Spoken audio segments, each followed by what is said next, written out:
morning. Good morning. Try that again. Good morning. Good morning. All right, thank you so much. It's such an honor to be here this morning. You heard in Felly's reading, June Houston says it's time for a deeper journey on our life.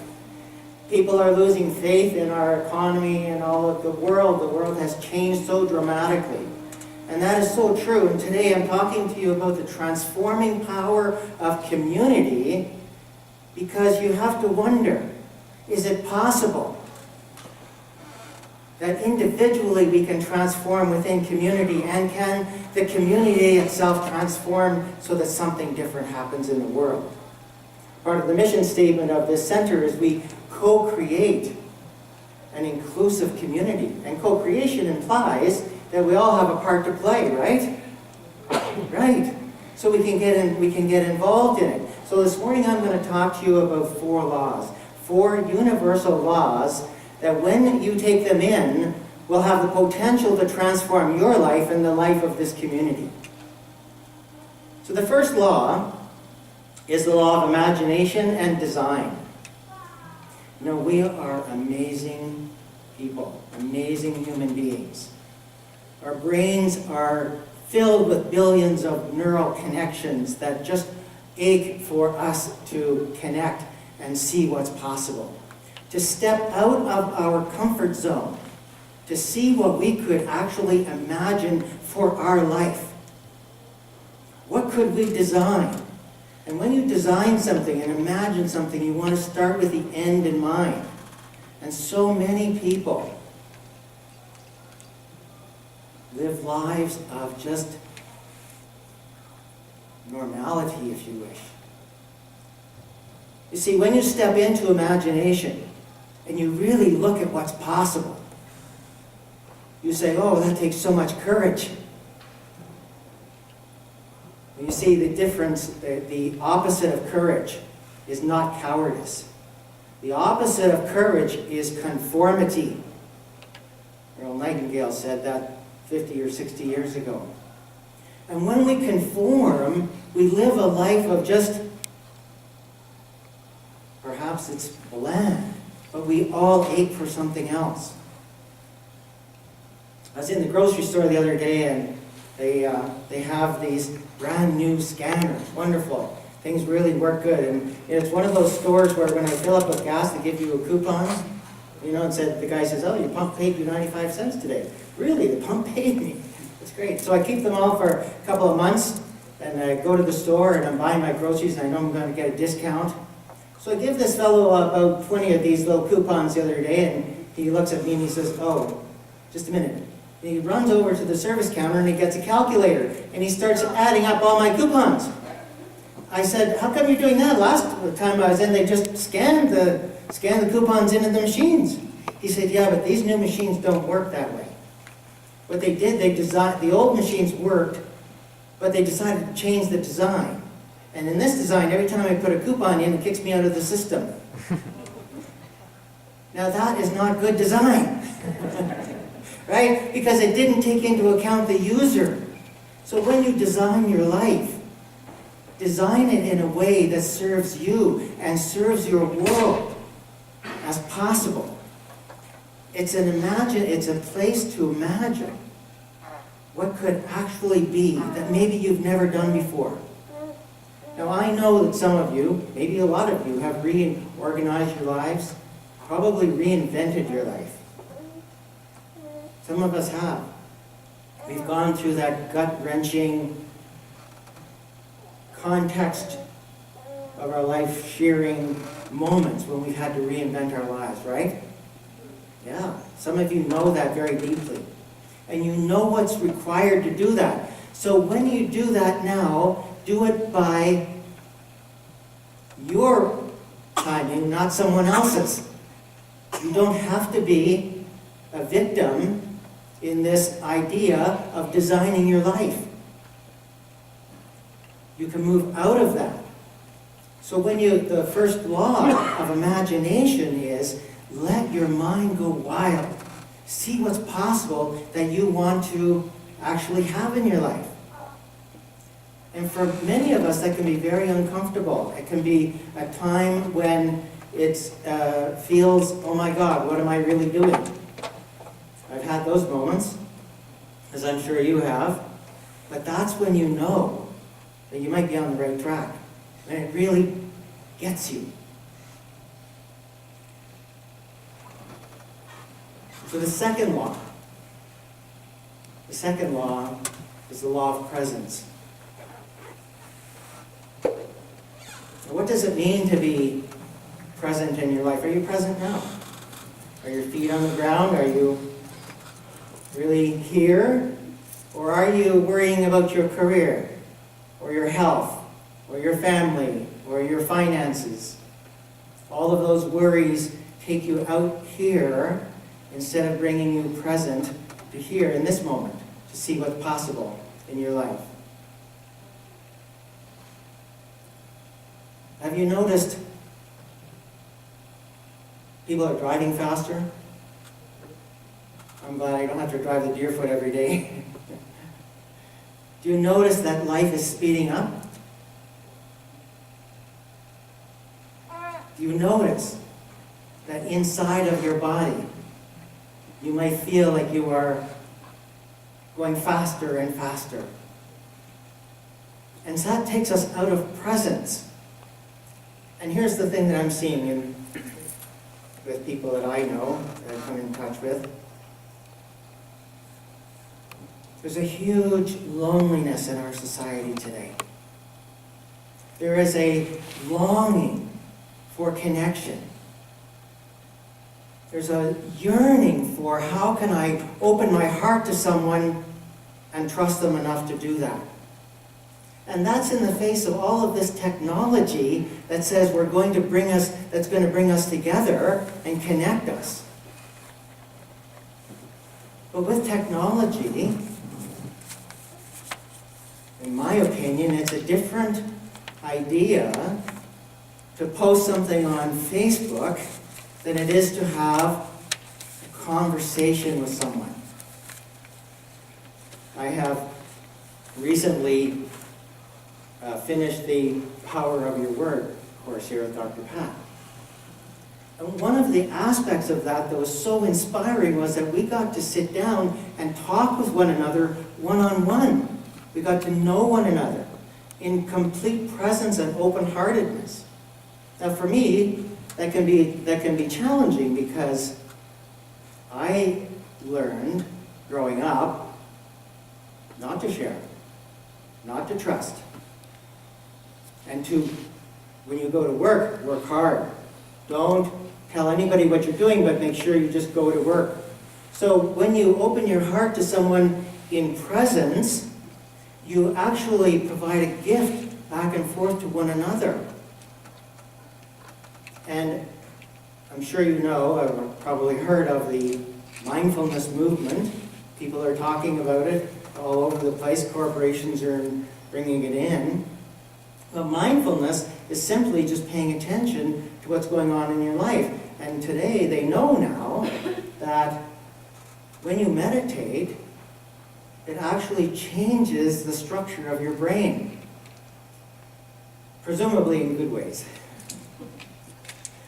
So you are bringing yourself to presence rather than being involved in all the time this speeding up that we have in our world.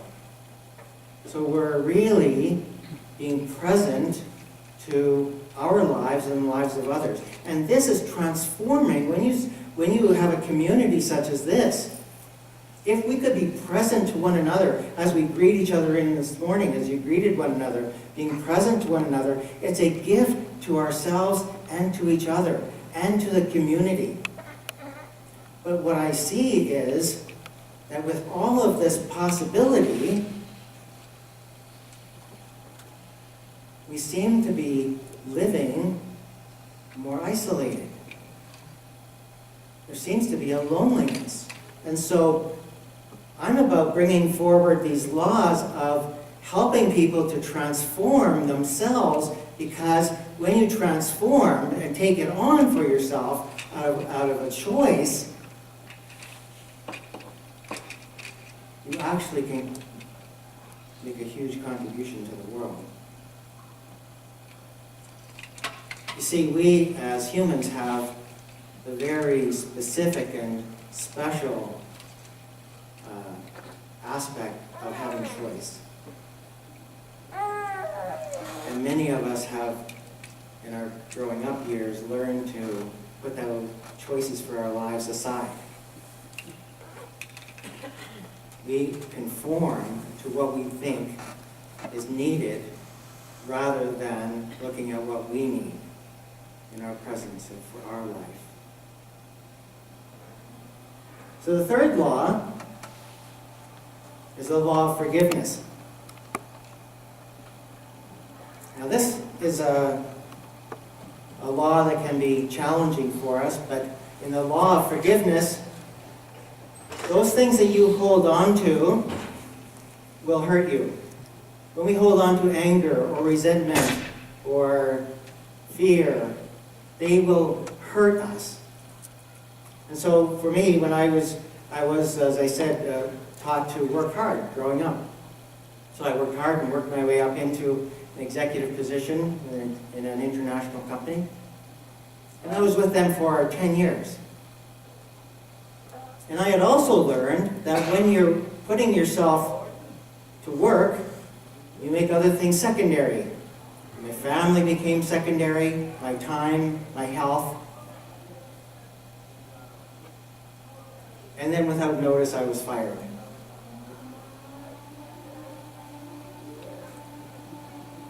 The context of my life was completely shattered. I didn't know who I was without that career because I had given everything. I had thought that it was even normal to leave my family and abdicate my time because that's what I was taught. And when I was fired, I felt a huge injustice and an anger. And so, sitting with my wife at home, sometimes the universe brings us angels. She's an angel in my life, Carrie. And sitting with her, tears running down my face, she took my hands and she looked into my eyes with the most non-judgmental love that went straight into my heart. And she said, "I love you." And that was a moment of truth for me.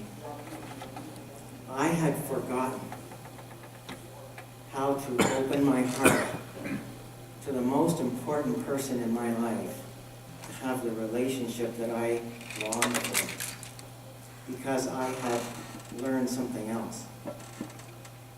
So it was in that moment as well.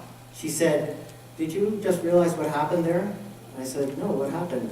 She said, "In this moment, when you opened your heart to me, I saw once again the man that I married.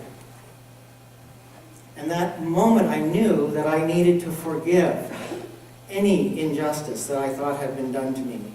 Forgive myself for anything that I thought that I might have done or not done.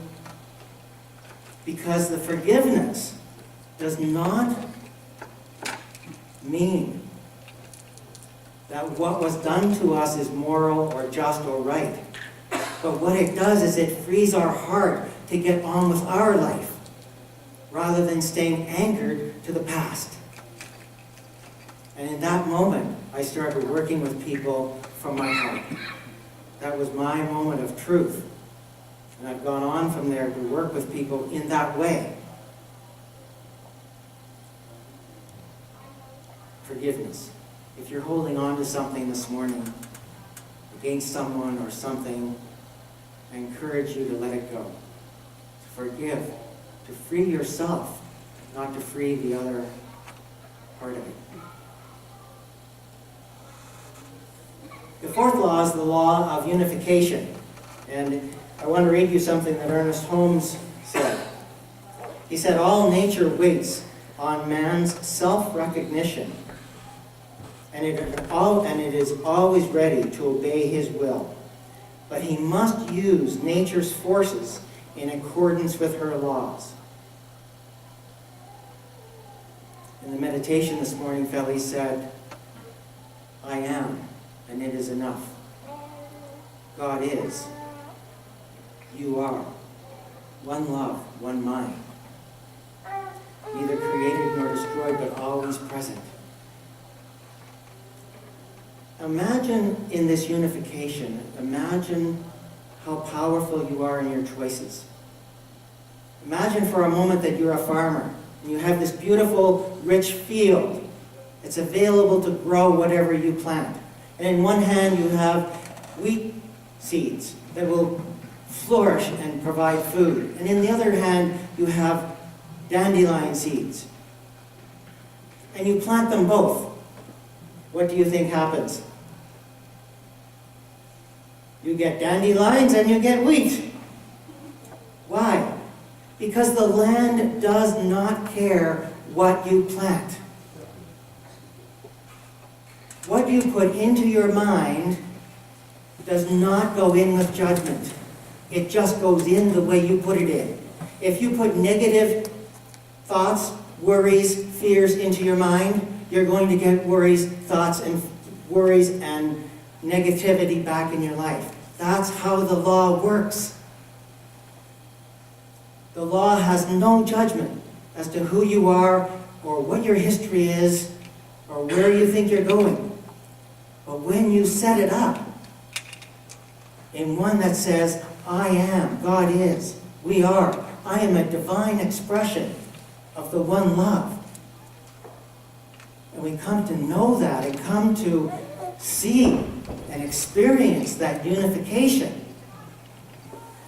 Then it becomes clear in terms of transforming our lives as to how we would actually contribute to our society, contribute to our co-creative community in a way that transforms ourselves and transforms the community, which I think then transforms the world. Would you agree?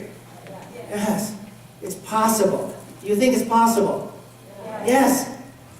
You see, way back when, the old masters back in the 40s, 50s, 60s, Ernest Holmes was one of them. It basically says, because you have the power of choice as a human being, we have this power of choice to make up our minds, decide how we're going to spend our day, how we're going to spend this moment. And every moment will come after the next one. And do you know what? It took me a long time to realize my history did not matter to my future. Whatever your history is will not determine your future unless you choose it. And when you know you are, and it is enough, then you are transformed because you can live your life in a different way. There's so much to love about this, I think. These understandings, these laws. The power of our word class was so eye-opening for me because it really brought me back to this, to the closer to understanding this unification. And I'm so grateful that we were assigned a prayer partner because I get to talk to my prayer partner every week, and it is a way of affirming who we are. So, number one, law of imagination and design.